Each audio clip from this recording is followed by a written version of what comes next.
Hello, everyone, and welcome to today's webinar. My name is Gary Allen. I'll be your host today.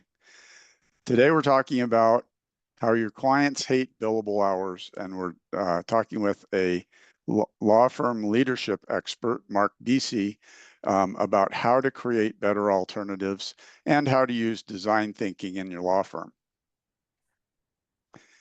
So this webinar is approved for 1 CLM credit for those of you who are associated with the Association of Legal Administrators. It's a great organization. We're a national partner at Lean Law, and it provides both education and community for law firm administrators. So if anybody on the call would like more information about the organization, just type ALA in the chat and we'll get you with the appropriate local chapter. So just let me introduce myself a moment before we get into the program. I am a 35-year practicing attorney. I just recently retired from practicing law. And along the way in my career, I experienced a lot of pain from bad business practices in law firms, including 2 firms early in my career that imploded while I was in them, including a memorable Saturday afternoon where the managing partner called me, told me that the office was closing and I was left without a job and a 6-month-old baby to feed. I was really fortunate then to land in a very exceptional, well-run law firm, made my life a lot happier and more financially fulfilling as a result. And all of that has given me a real passion about helping lawyers have better businesses, to have profitable, happy practices. And the culmination of that was that I founded Lean Law, which is a legal billing software company. So just so you have a sense of my perspective, let me tell you just a little bit about Lean Law. So I started Lean Law, as I said, to help law firms become better businesses. That's our explicit mission in the company. And what we do is we make software to modernize the full financial life cycle of a law firm. That's the timekeeping, invoicing, payments, trust accounting, and reporting. Where we fit in the market is we are financially focused. We don't try to be a practice management tool for good reasons I'd love to explain to you. And we are built to complement what we think is the best-in-class tools for mid-sized firms like QuickBooks Online, Microsoft 365, and others. And we're focused on small to mid-sized law firms. So if you want to learn more about how to modernize your firm, please reach out. So what we're talking today about is design thinking and how to apply that to legal services with an emphasis on how do you create alternatives to the billable hour. And so what we're going to learn about today is identifying evolving client needs and how to fit those into your practice, brainstorming and prototyping new offerings, defining and testing legal product concepts, and then developing actionable strategies to implement those. And I'd like to just start this before I introduce Mark with a story.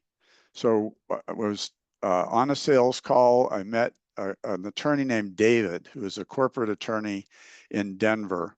And he's just leaving a big law firm with high overhead. And his pressure to bill was so intense at that firm that he skipped lunch almost daily just so he could squeeze in more billable time. Now, his clients avoided calling him unless they really needed his services because they knew the meter was going to start running the moment he picked up the phone. So he was miserable, but terrified to leave his firm. But finally, he took the leap. He set up a low overhead solo practice and changed his pricing model. So instead of billing by the hour, he offered a predictable monthly fee. Says, pay me the same amount every month and call me whenever you need help.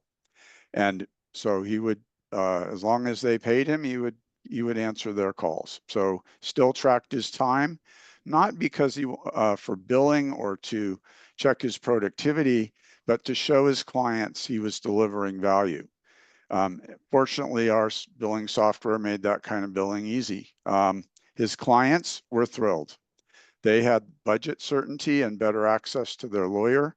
Some were even concerned they were overloading him with work, so it's like they were concerned it was too good of a deal for them. So, but meanwhile, David was happier and more profitable than ever before. Now, he didn't go through a design thinking process intentionally as part of this, but this is the kind of win-win outcome, which is exactly what we hope for when you're thinking about using a design thinking model. So now for our speaker, and our presenter today is Mark Beese with Leadership for Lawyers. He's an expert on law firm leadership, and that includes a lot of exercises like design thinking and other things that he can help you with. So here's Mark's contact information if you would like to get in touch with him. And let me turn it over to Mark here. You're welcome to say a few more words about yourself and take us into your presentation. Thank you, Gary. Welcome, everybody.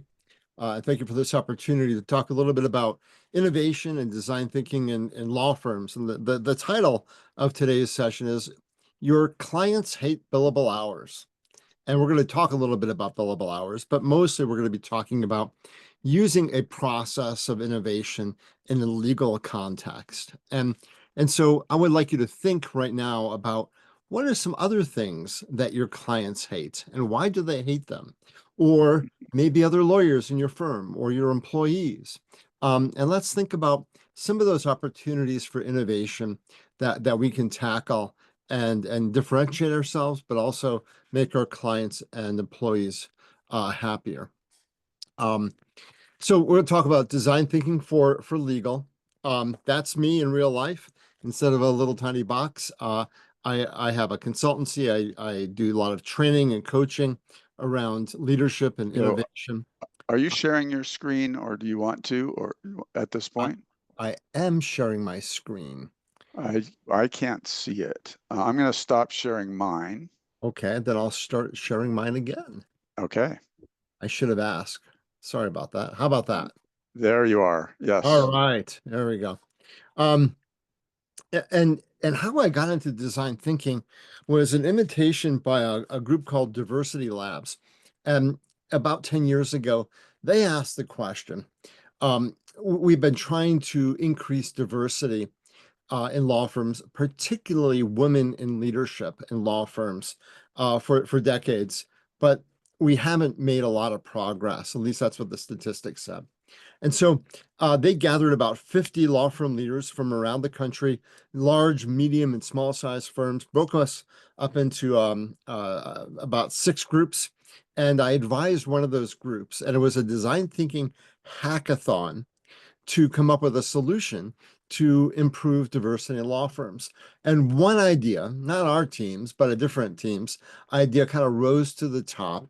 And that was this concept of the Mansfield rule, applying a concept that's used in NFL football to increase diversity and track diversity in law firms. And you may have heard about that. If not, you may Google it sometime, but it's a process and a scoreboard to improve diversity in law firms. And so it was through that process that made me ask the question, why aren't we using design thinking and hackathons more frequently in law firms to drive innovation and tackle really challenging and wicked ideas?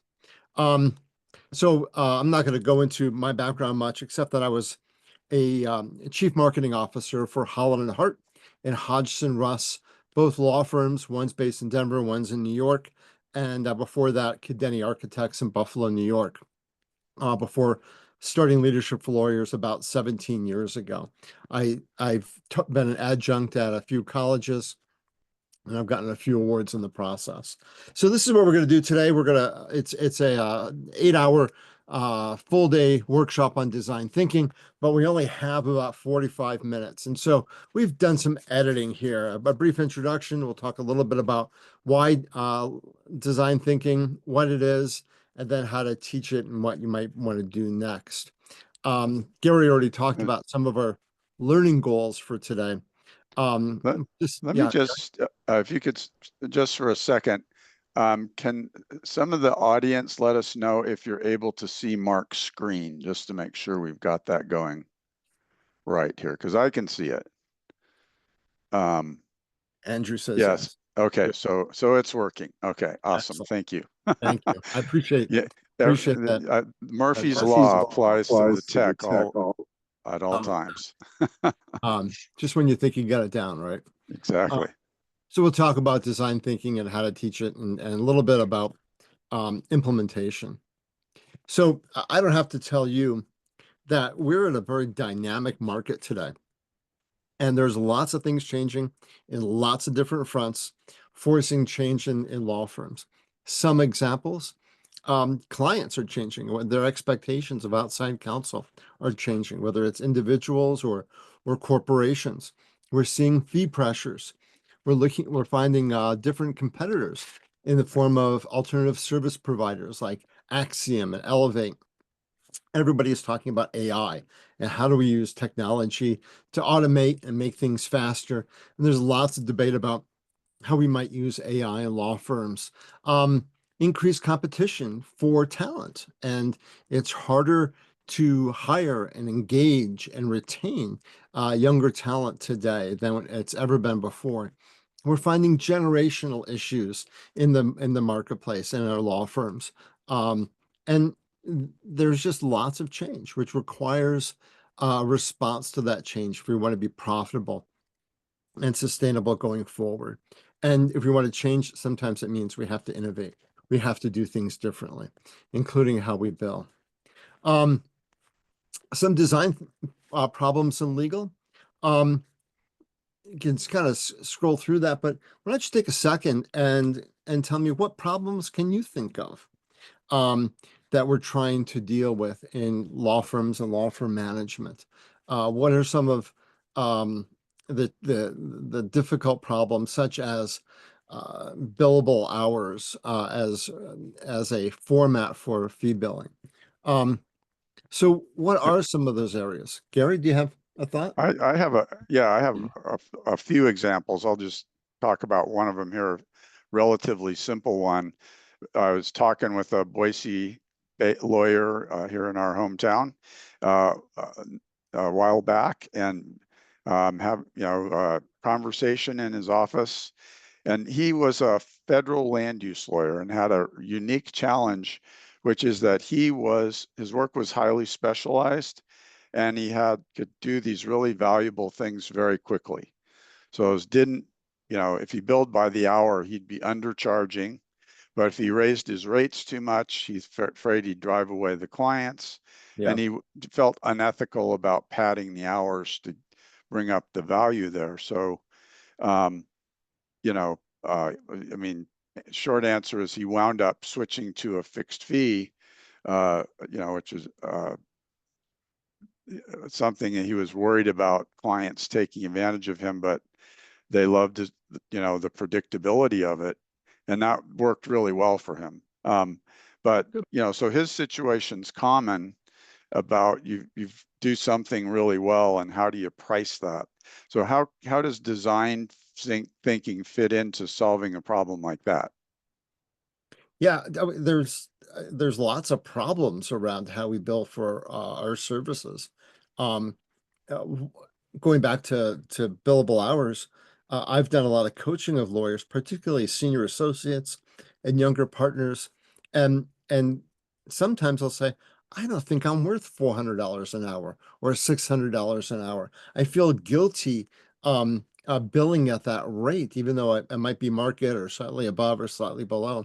And what they unconsciously do is write off time because Mm, they don't feel like they're providing that value to a client. And so that's not helping anybody, right? It's not helping the client understand what that value is. It's not helping the firm in terms of profitability.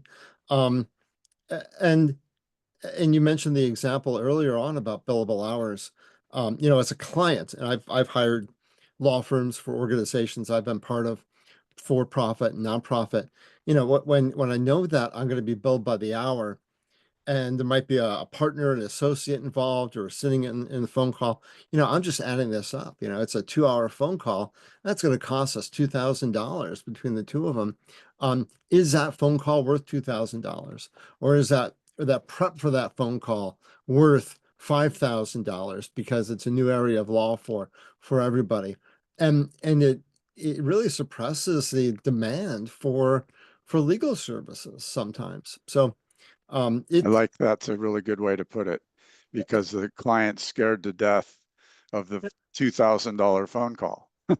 and and what does that do sometimes? I Yeah, ever work with a law firm that says, why didn't the client call me 2 months ago when this was a question and not a problem?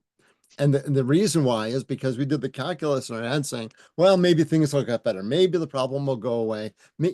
And now we're trying to solve something in court or a dispute that's going to take a lot more time. Um, so I don't have all the answers, but we'll talk a little bit about a process to kind of think that through. Um, let's let's see if we got any other yeah. examples that people brought up. I have other questions, but I'll save those for All right. later. So I've worked in a number of law firms, and sometimes I've seen this process used for innovation. Somebody has a great idea, or it's an idea, and we talk about it forever, and we bash it to bits, and we look at it from different points of view, and we kind of over lawyer that idea, and then eventually it turns into some solution. Usually it's a solution for a particular client. Let's make an app out of this. Let's make a web portal. Let's find a process. And sometimes it really does help that one client. And then we say, gee, I wonder if we can market this to everybody else. And we're trying to make a solution that we develop for a particular client issue into a product. And sometimes that works and sometimes it doesn't. But oftentimes law firms' responses to innovation are lengthy. They're not very on target, and sometimes they miss that mark. Maybe you've had that experience. One of my friends, Lucy Bassley, used to be with Microsoft, and her job at Microsoft was to innovate how they automate contracts. And Lucy basically says that lawyers need to embrace change.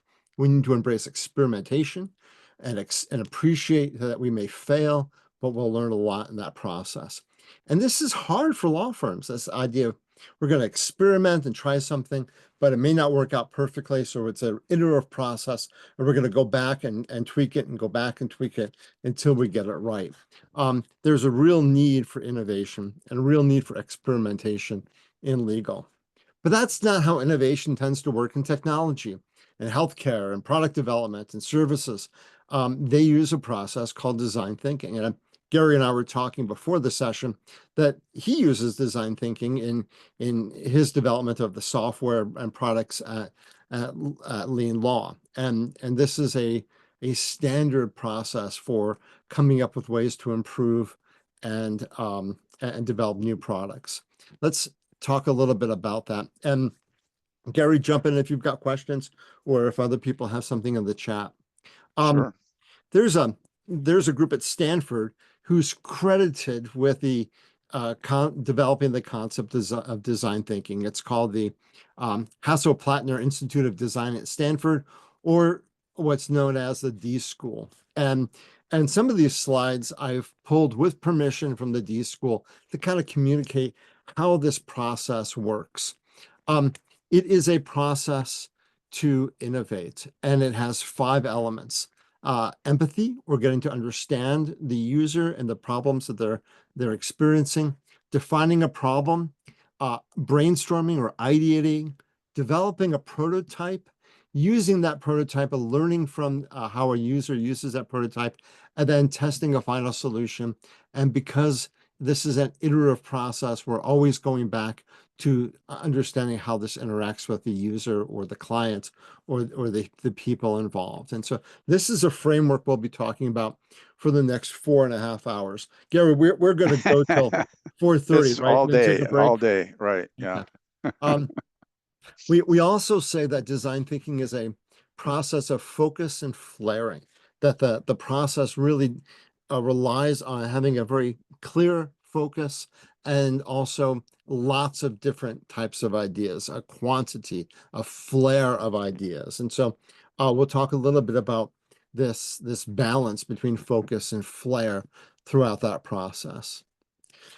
The D School also talks about 6 mindsets, and if we had more time, we'd dig more into them. But let me kind of briefly explain that. One is the mindset that this is human centered, that we are designing towards a person, that it is based in emotions and behaviors and actions that people take. And if we're thinking about fees or billable hours, we've already touched on some of those human interactions, right? Somebody might withhold calling a lawyer because they're afraid about how much time and how much it's going to cost, right? That's human centered. Or that delay might impact the result because they waited 2 or 3 months or decided not to call at all. And so we're thinking about people and people's behavior and people's emotions when we're talking about design. We'll give some examples about that too. The second mindset is it's important to be mindful of the process. And as lawyers, we think, oh, I get the process, but I really like the brainstorm part and the end result part, but I don't really like other parts of it, right? Um, it's it's hard to make this process work unless you're involved in all aspects. Each element of the process relies on each other, and so it's not something we can skip over easily. And when we get into the process, we'll talk a little bit more about that. Um, Another mindset is saying that we should focus on showing and not telling. And that can be challenging for lawyers too, because we're really good at talking and convincing a jury or a judge or writing. Those are the natural parts. But when we ask lawyers to draw something or make a physical prototype, we all get kind of weird saying, I'm not good at that drawing or the creative stuff. But there's a reason to be focused on using graphics and diagrams and process because we can see it and we can imagine it in different ways. And so that's another mindset. Um, Another is a bias towards action, and that kind of gets to you know, to how we innovate, especially in law firms. We like to, we don't like to show our work until it's all done, right? We don't want to be able to show something that's half cooked.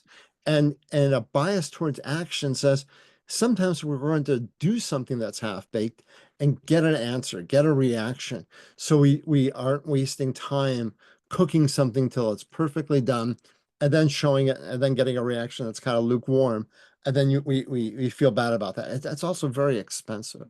And so the bias towards action says we're going to try something, test it, try something, test it, try something, test it, and until we get it right. And that requires a stretch sometimes for us as lawyers. Um, the next one's radical collaboration. And with that kind of gets to is design is a process of lots of different people. So if we're talking about designing around innovating around the billable hour, who are some of our stakeholders? Who do we want to be involved?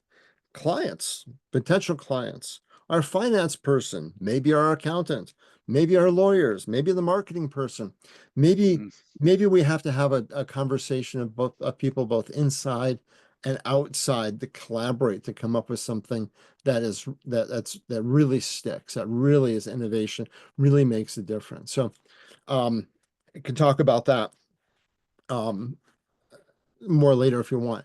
Um, and then finally, a culture of prototyping, and that gets to this idea: try and then adjust, try and adjust. We're going to prototype and then see what works, see what the reaction is. And so, um, and we'll talk a little bit about that under prototyping, but there's creating this culture of let's try something and then test it out.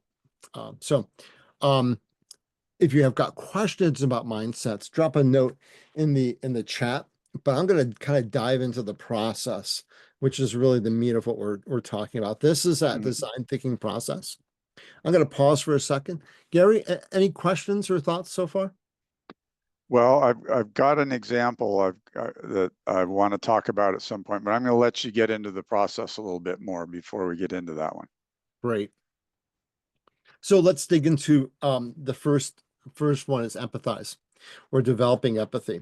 And when I worked in the architectural firm, I was a marketing guy, and we had a design process. And not surprisingly, it looked a lot like this, right? Designing a building was a lot like designing an iPhone, or in our case, designing a fee system, right?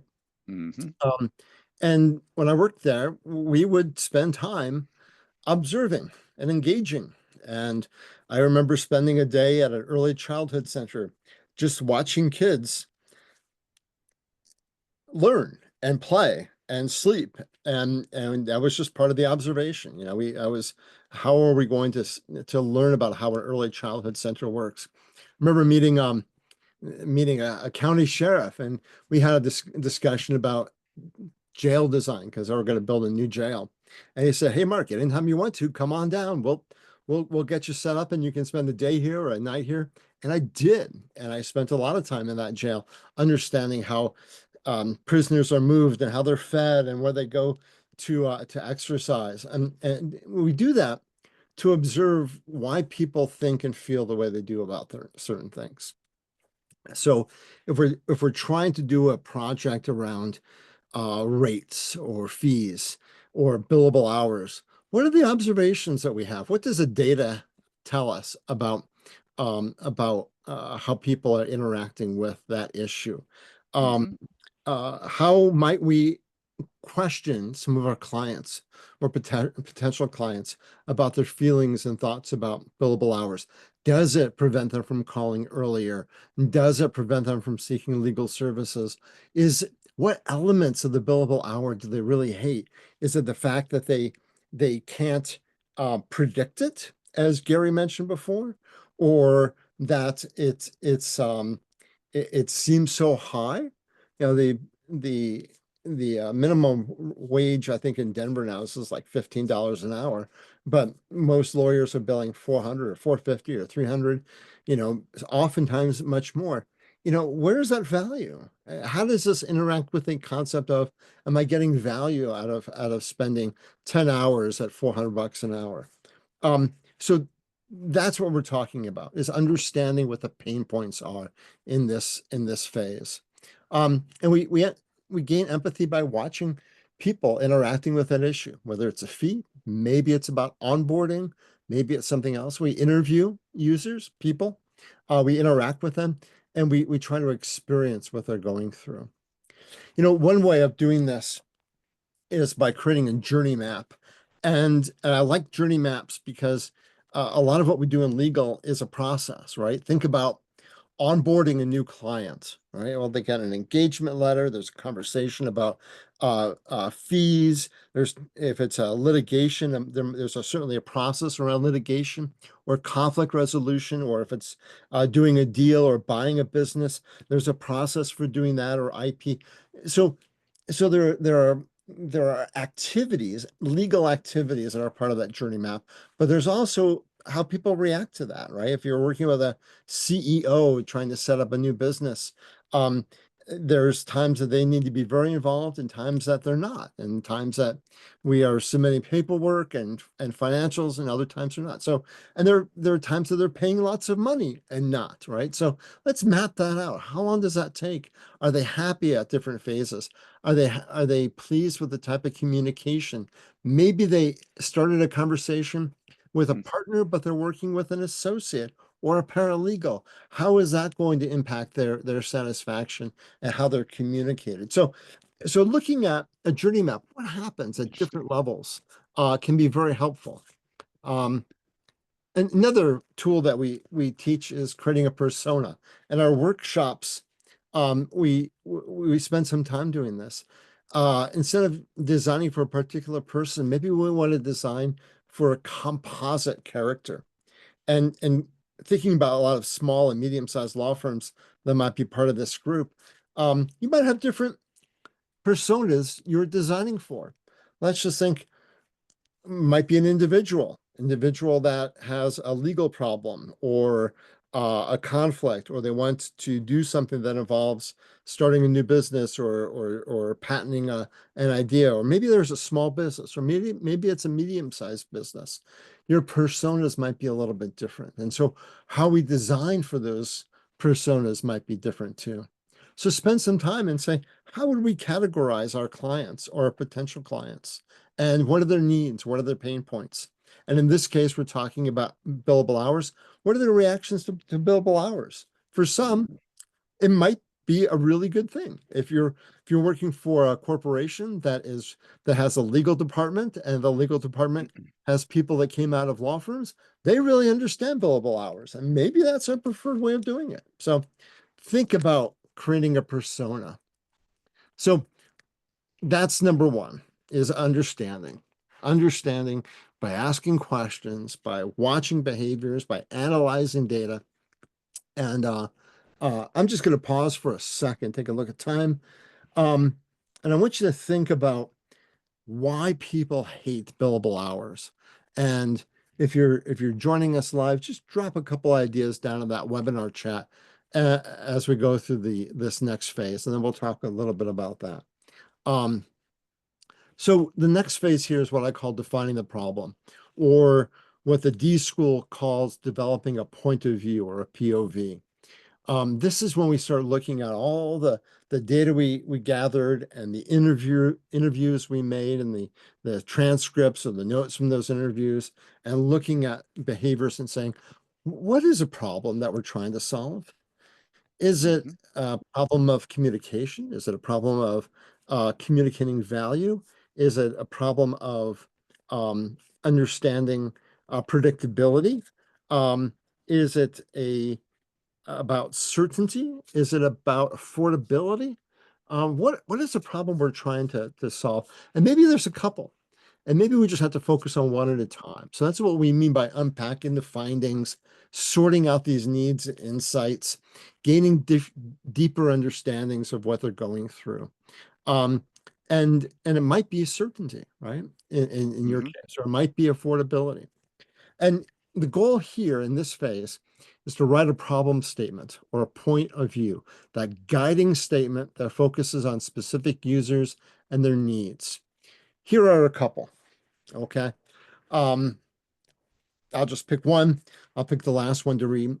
A point of view or a problems statement might be to create a better way to communicate among diverse teams on inside counsel and outside counsel, vendors and operating units. Um, uh, a point of view or a problem statement around billable hours might be to create, or a client wants legal help with more certainty about the cost, time, and resources required to solve that problem. Mhm. I'll say that again. The client wants legal help with certainty about cost, time, and resources to solve that problem. So that really gets to that issue of certainty, and that understands that billable hour, the pain point is around uncertainty. This is a Yeah. 10-hour problem. This is a 100-hour problem. Um, Right. and and and we can take that problem statement and then try to find a solution. Gary? This might be a good place to bring in the example I had in my mind, which is we work with a lot of IP firms Mm-hmm. at Lean Law. And I don't know how familiar you are with their billing, but Mm-hmm. they typically bill fixed fees, but they're really complicated fixed fees. I mean, it was we definitely put our engineering team through their paces to be able to serve those, where you have a series of milestones related to, say, a patent application, and there's a Yeah. certain payment that happens when application is filed, and when examination occurs, and when the patent is issued. I mean, sometimes there are 8 or 10 of those milestones along the way. Um, and obviously those have had some client feedback involved in them, along the way. And law firms and maybe clients also perceive them to be better. But Can you talk about that from the standpoint of a design thinking exercise, kind of before they got there? Uh, you know, if I'm an IP firm and what kind of uh, issues would you think I might spot for IP clients, and how that needs to be addressed in the billing process, and maybe other things that might come out as well. Um, so I kind of threw a mess on the table there, but There you go. Yeah. uh, So how does this work in that context? yeah, so I would go back to that last step and ask, what are the pain points? And where Hmm. are they experiencing pain points? Where are clients confused? Where do they feel like they're not getting value? Where do you think they are getting value? Um, Right. and then you try to use that feedback to drive your problem statement. What do we have to fix? And this is an iterative process. And so they've already gone through this. Now that they have a process diagram and they have this complicated fee system, where's it getting stuck, right? Where are people Right. having a hard time? And then focusing on a problem statement that addresses those pain points. Yeah. So we Uh, had one really interesting innovation in all of that process where, they had, if the milestones and fees, can be straightforward and set, but sometimes you have a step like, oh, the patent examination can be simple or yeah. it can be complicated. And so the way the firm worked that out with their clients is to say, okay, we're going to make a call at a certain point as to whether this was a simple one or a complicated one. And if it's a simple one, we charge you X. If it's a Mhm. complicated one, we charge you Y. And of course, the billing system had to have the flexibility to do one or the other. And, there had to have some clarity or trust with the client, like, okay, you're not always going to call it complicated just Yeah. because you make more money. But yeah, I thought that was an interesting innovation that might come out of a process like this. And yeah, and one of the things that's helpful, we don't have time to get into it here, is looking at analogies to other problems in other industries. Hmm. That to me, that sounds a little bit like um, something I'm recently familiar with is cancer surgery, Mm. right?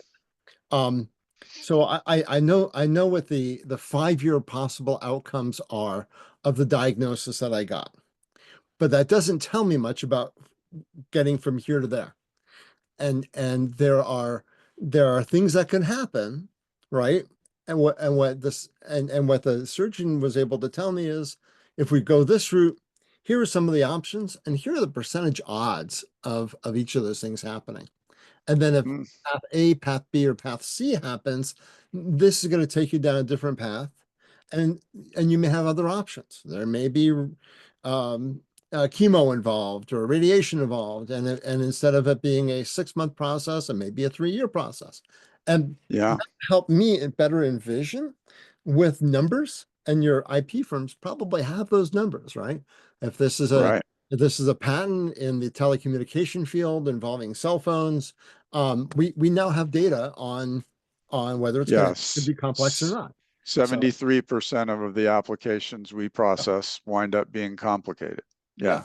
Oh, Huh. okay. Now I've got a much better decision tree to understand in terms of the certainty around cost. That's interesting. Okay. Thank you. Anyhow, we'll kind of walk through that. Yeah. Um, Stanford has workshops, and I've always wanted to go to one of their D school workshops for non-students, but I've not had the chance. But one of their student workshops, they broke up into groups and they had real life design problems. And this one group got a design problem from a healthcare um, agency in a third world country in Africa. And they say, here's our problem. We have lots of babies being born throughout the country. We do not have strong hospital systems. We have a lot of clinics. And and we have a lot of babies who need incubation after they're born. They need to be in an incubator for 24 hours, 36 hours, whatever, to make that transition. They need that type of environment. And we have incubators, which is great, but they break down a lot. And getting the right parts of these kind of complex medical devices to the right places to fix them has been a problem. And now while we only have like 18% of our incubators that are working, we need Hmm. help with um, supply chain uh, issues around incubators. And so this student group went and they visited a bunch of these clinics, and they looked at the incubators, and they got their engineers involved, and they came out and they said, you know what? I think we don't have a supply chain incubator part problem. We have a cold baby problem. And and by changing their their point of view, by changing that problem statement, it opened up a whole new world of opportunities to solve the problem. And they came up with this baby sleeping bag, which can be produced and distributed for less than 1% of the cost of a traditional incubator. And almost as effective as these big, expensive machines that are now across the country. And so this team of college students designed, produced, manufactured, and they are still manufacturing the Embrace infant warmer Mm. to this country and others.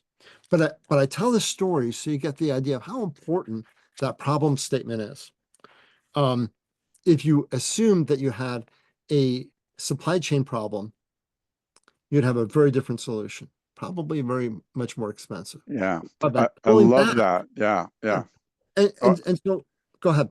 I was just going to say, I mean, that's really important when you think you might have a billable hour problem. Yeah. What you really have is a client trust problem, or Yeah. a predictability problem or something else. Yeah. It's that's very important. That's what I was talking about. Is this a Yeah, safety problem, or is this a predictability problem, or is this a trust problem, like you said, or is this a value problem? You know, right. um, and you'll find that out when you're having a conversation with your clients and potential clients. All right, take a breath. We only have 3 hours left, so we'll move on. This is the brainstorming part, the ideation part, which is the most fun. This is the part where we flare, we go wide, we encourage volume of ideas, variety of ideas. You want to get lots of different perspectives, not just the right one. And you all have heard the rules for brainstorming, right? Look them up if you've not heard them. But this is not a place to criticize. It's not a place to test for viability. We're just throwing stuff out there. One Hmm. of my favorite tools is, if you had a magic wand and you can wave it, what would happen, right? And so you're trying to get lots of ideas, and we'll find the right one or combine a bunch to get there. One tool that we use is how might we, right? How might we, and Hmm. and we're looking at different ways now about billable hours or fees. How might we create a fee system that provides a high level of value? How might we create a fee system that is 95% certain? How might you see where we're going with this? Right. Hmm. Um, and by answering that, the how might we question, we might get to um, uh, more ideas that could help us be creative and innovative. Um, Yeah. Sticky notes are our friends. Um, if we're in a room, we have a bunch of stakeholders, we're asking how might we questions, we're putting up lots of ideas, sticky notes. And then we find some ways to kind of sort them out. Are these ideas similar? Do these go to the similar pain point? How might we organize them? And we start then um, coming together with some ideas that are combinations of little pieces. And we talk about it. We do this in a facilitated organization. Then the hard part is idea selection. And And the next two slides, if there's nothing you leave with, think about this. When ideas are evaluated with typical, attractive, and feasible criteria before implementation, they tend to yield familiar and the usual results, Mhm. incremental improvements. This is so true of lawyers. We're thinking, how would we do this? How feasible it is? Who else does this, right? Is there a precedent for it? How do I know it's going to work? Because we're all taught to minimize risk. And we're going to get a result that's a tweak. That's a little bit of an improvement, but it's not really innovative and it may not solve the client's issues. But if we select for potential, which ideas have the highest potential to make an impact? Now we can identify a couple of ideas and deal with feasibility later. We can figure that out a little bit later. And so one way of doing this is let's pick three ideas. They might be, and you can come up with your own criteria. One's a safe bet, right? Now, this one will probably solve it, but it may not be innovative. It may not be a favorite. One's a long shot, right? One might be meaningful or something that people really like. And so when we do that, we have a higher chance of finding an idea that is that's That's impact. interesting. So can I throw out an idea here or Go for it. so we had a client, their problem was they had $1 million a year in uncollected invoices. Hmm. They're a high-end divorce firm and they were doing hourly billing and all of that. So um, I'm curious, I won't I won't tell you what the solution was. We developed a good solution for them that solved the $1 million problem. Good. But how would you approach that from a design thinking standpoint? I mean, I'll put the safe bet out here, which is what we actually did, which was Yeah. a an Evergreen retainer system. And so it was completely automated and electronic and, took care of the $1 million. Clients liked it better because it was predictable, all the things we've been talking about. But I mean, what would what else would we talk about in a, if it's like, we And know that's a problem and obviously we don't have the client feedback here, but yeah, I'd pull out the process, right? yeah. And Hmm. start with empathy and how are we going to define that problem? And let's brainstorm different ways of doing it. And in this stage, we're looking at maybe three or four different options. And you already talked about the safe bet. Hopefully through that brainstorm, that ideation process, we've come up with a couple ideas that um, just might resonate well with either your lawyers or your finance person or your clients, and say, you know what, this is something that's really different, and maybe this is something that will differentiate us in the future, not just solve our $1 million problem. Yeah. Um, And yeah, I was just thinking about that. So how many lawyers have the courage to go to their clients who owe them $100,000 or something like that and just say, how could we have avoided this problem? How yeah, can we get to a different place than we just got to? What was going through your mind? However you feeling as we're building up these bills, and I mean, you're mostly mad at your spouse or your ex-spouse yeah. because you're going through a divorce litigation. But apart from that, Yeah, there's probably different ways to go back to that empathy phase. yeah, Um, you know, one could be you could hire a research company who will identify people who are having problems in their marriage or people who've gone through more than two divorces, and you can ask them questions, right? It doesn't even have to yeah, be your clients. The idea is to get the pain points and the empathy from people who are going through it, um, and get some of that feedback that way. yeah, interesting. I love that. That one really resonated Yep. with me, like, because having been through a bunch of these exercises, like, don't just narrow down to one possible solution. Look at different different things you might get out of that whole process. That I think I'm going to use that. And As we, and Gary, prototyping could be helpful too, right? So right. you've got these three ideas. Let's develop a prototype for each one of the three ideas, and we're going to test it. And going back to your divorce firm or your IP firm, um, let's have three ideas, three different scenarios, and we're going to talk with our clients. Hey, we've got this different way of communicating or managing the matter or billing for the matter. Is this something you might be interested in trying out with us and kind of Yeah. give us feedback through that process? Um, the idea here is to prototype one, to test the viability of an idea, but two, to get more empathy, to learn through that process. So we can Hmm. say, yeah, this is going to be a winner, or you know what, this has a fatal error, or this actually has promise, but we have to fix a few things, right? So it's we're gonna try it out.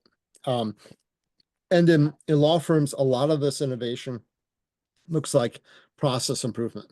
It's Yeah.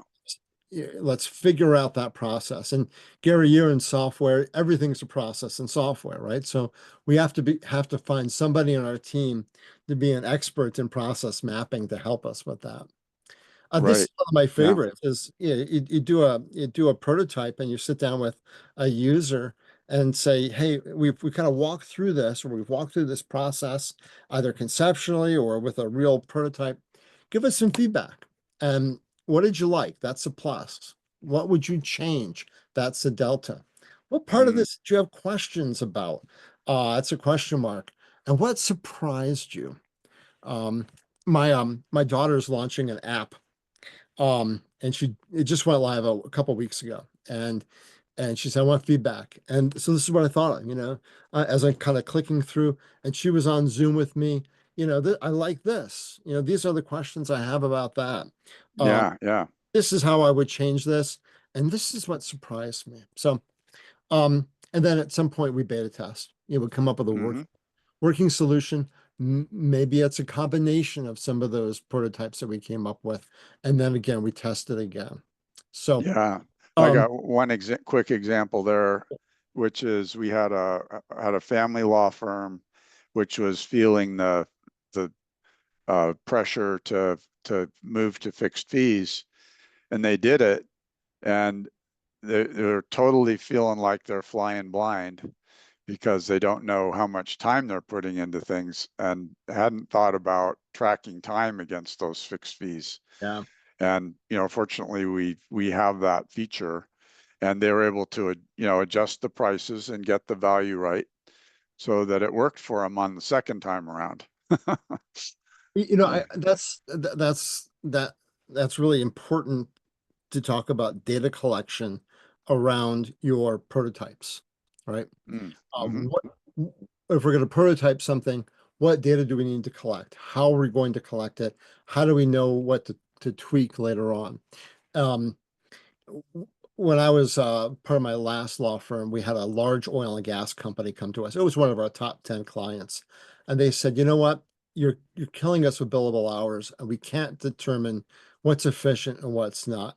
Can you give us a flat fee for everything? And we're like, we do like 20 different things for you in 15 different offices. And some of the things that they did to come up with that proposal were really good. One is they involved the client in this discussion, in the design. Hmm. Um, Instead of thinking, well, we're just going to think about this and come back with a number. They went back and forth. And I remember some of those meetings, they were very productive. And two, Yeah. um, they created they tested out different brackets, and that was part of their prototype. This is what we think based on in history and knowing about your activity, that you're going to have this level of use of us. Hmm. And if we're going to go Hmm. above that or below that, there's ramifications. And so we're going to give you a flat fee based on this, but if it goes higher or lower, we'll make adjustments. And then let's agree to be transparent and adjust. And you know what? That was an iterative process that really worked for both parties. It Mm. drove their costs down because out of that conversation, more work was pushed from partners to associates, associates to paralegals, which was benefited everybody. Um, Right. mhm. and and uh, and the profitability was similar. So some good lessons there. Yeah. Um, I'm going to go through just a couple examples. Um, Here's DaVita. DaVita runs a um, dialysis uh, business in 12 or 15 different countries. They have a lot of them in the US. They had contracts with real estate lawyers in each one of the 50 states. And they asked the question, and if this sounds like a point of view or a design thinking question, it is. What if we could automate lease and other real estate contracts so we can have office manager fill out a Mad Libs form, an online form, and print out an approved contract for each one of those 50 states? And they went to their outside counsel and said, what if we could do this? Could you do that for us? And and for whatever reason, their outside counsel said, oh, it sounds complicated, expensive. And they're also thinking, if I do this, we're going to lose our work. And they said no. And so Mm, DaVita designed it themselves. mm. Cost them about $1 million. Took them 18 months to do that. Wow. In the first year, they saved $2 million in outside legal costs. Mm, And over a couple of years, they were saving $5 million per year. So, wow. so they saw the pain point. They came up with a problems question. They looked at different ways of doing it, and then they came up with a solution. Mm, I mentioned Lucy before, something similar. What if we could standardize our contracts? And it took her 3 years. But they dramatically reduced their cost of reviewing contracts and dramatically decrease the time of contract review to the point of, and I love this, you can imagine in technology, you have uh, uh, uh, disclosure agreements, and they got to the point of putting that on a phone app and saying, mm. this is our do not disclose agreement. Um, I can share it with you. I can send it to you. You can look at it. You basically agree in non-legal language, and it's done. Uh, That's amazing. Yeah. so I have a That's few more cool. slides, Gary, Yeah. about how to learn Mhm. design thinking and how to change your culture. I'm going to pause there and see if you or anybody else has questions before we wrap it up. I don't have any more. You've been generous asking the ones I have. I don't see any in the chat or hands raised. Anybody have any questions out there? Why don't you keep an eye on the chat? I'm just I going will. to Yeah. go through these. We Keep do going. design thinking workshops for law firms, legal networks, associations, and as I was telling Gary before, legal departments.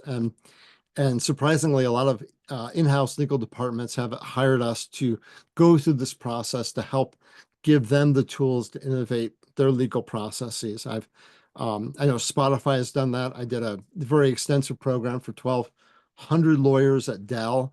And Mm, so our clients are using this process to innovate. Um, each one both has workshop, but the key is learning by doing. And we'll spend an afternoon doing a hackathon, and we'll go through this whole process in a couple of hours and then talk a little bit about how we can integrate this into our organizations. Um, we'll go through the whole 5-phase design thinking process. In the hackathon, we'll talk about a bunch of tools and tips, and some of these we'll actually get to use in that hackathon, depending on mhm, how much time we have. Um, and we'll also practice using personas and using some of the other tools that are helpful. Um, we, Hogan Lovells did a really interesting project a couple of years ago. You can Google it. They were having problems. Their pain point had to do with associates not getting feedback on a work product. And they tried a couple of training programs, didn't work. They went to IDEO and said, help us figure this out. And they came up with an app that allows an associate to say, hey, I'm at this phase of a project. Can you give me feedback? And then mhm. the partner will get that message in this app and say, well, here's some feedback. Let's talk about it. Let's set up a time. And they leverage some technology to change the culture about giving and receiving feedback, which I thought was really kind of interesting. Oh, that's An- cool. Yeah. Another example, and you can go to YouTube for this. Um, Years ago, like 100 years ago, ABC's Nightline did a story on IDEO. Now, IDEO is a design organization that came out of that D school in Stanford, and they walk through how to design a better grocery cart. It's a Oh, 20-minute I've video. seen that. Have you? Yes. It's Yes. awesome. Yeah. Um, and pull up this PowerPoint deck and you can start going through each of the phases in that 18-minute video. So if you search YouTube, ABC Nightline, grocery cart, you'll find it. It's right up on the top there. Yeah. Um, the Cool. other thing we talk a little bit about, and we're not don't have time to talk about today, and that's change leadership. And Mhm. it's one thing to get a good idea. It's another to implement lasting, sustainable change. And we may have a great idea around how we change the billable hour, but making that fly in our firms and with our clients is a whole different animal. And so we spend some time talking about change leadership and how do we lead change initiatives so they'll stick. Very important. Yes. So Hmm. um, I'll wrap up with one last story, and then we can I'll stay as long as you want for discussion.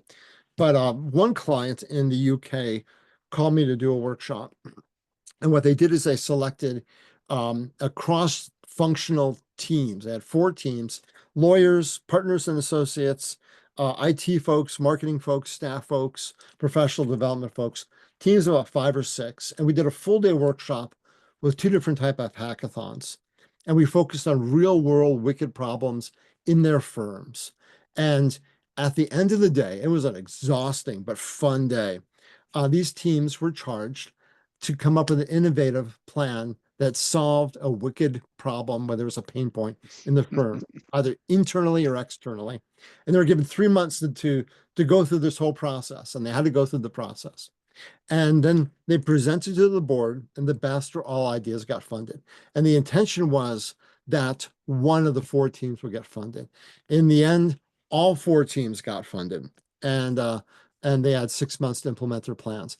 I thought that was just a really fascinating way to use this process and drive innovation and change that culture. So um, Very cool. Very that's what I cool. got. Yeah. Awesome. Well, and what I want to say is, having been through a lot of these exercises, if it feels complicated and intimidating, it's not that bad. You know, it really is a pretty intuitive process when you go through it. And it really starts with listening to your clients. And then that last step of change management is where a lot of people fall down. So you need to be able to do both of those things to be successful. So thank you so much, Mark. That was a fascinating presentation, and I appreciate your time. I'm going to share my screen one more time just to close things out here. So I think we've answered everybody's questions. I'd like to invite everybody to continue to tune in to these best-in-class mid-sized law firm series that we are going to continue to do every couple of weeks for the rest of the year. And you're going to be looking for an email from Amy, who's online with us today. She's my assistant, and she's going to make sure you get the slides and recording, our law firm financial report card, a compensation calculator, and details on how we can help you automate your fixed fees. So look for that email and contact from Amy. And if you want any help modernizing your law firm, we would love to do that. So thanks everybody, and we are adjourned. Thank you, Mark, and thanks, Amy. Good to see your smiling face. All right. Thanks, everybody. That's the end of the webinar. Thank you, Mark. Thank you, Karen.